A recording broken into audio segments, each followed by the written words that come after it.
పూజారి తాత జడ్జి తాతగారి ఇంట్లో నిజం చెప్పకుండా కుట్టి అయితే పూజారి తాత నోరు మూసేస్తుంది. ఇక కుట్టి అయితే శివయ్య దగ్గరకు వచ్చి బాధపడుతూ ఏడుస్తూ కూర్చుని ఉంటే ఇంతలో పూజారి తాత వచ్చి, ఏంటమ్మా, దేవుడు కొందరికి సంతోషాన్ని జీవితంలో కొంతకాలాన్నే గడపాలని రాసిపెట్టి ఉంటాడు.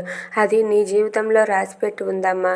ఇన్నేళ్లుగా బాధలు భరిస్తూ ఉన్నావు, ఇకనైనా సుఖంగా ఉంటావని నేనంటే నువ్వేమో కాదంటున్నావమ్మా అని చెప్పి అంటూ ఉంటాడు. వద్దు పూజారి తాత, అటు కన్న వాళ్ళ కోసం చూస్తే ఇటు పెంచిన వాళ్ళని మోసం చేసినట్టు ఉంటుంది పూజారి తాత అని చెప్పి అంటుంది.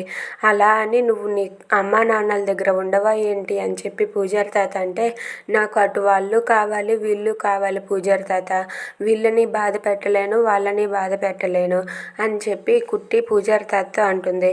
ఆ మాటకు పూజారి తాత అయితే ఇలా అంటూ ఉంటాడు, అయితే నువ్వు ఒక పని చెయ్యమ్మా, ఇంట్లో అందరితో కాకుండా నువ్వు ఒక్కదానివే ఒక్క జ్యోతమ్మకు మాత్రమే చెప్పమ్మా, నేనే అసలైన జీవనాన్ని, ఎప్పుడు ఉన్న జీవన కాదు అని జ్యోతమ్మకు నువ్వు నిజం చెప్పు, కనీసం జ్యోతమ్మ ప్రేమైనా నీకు దక్కుతుంది కదమ్మా అని పూజారి తాత అంటాడు.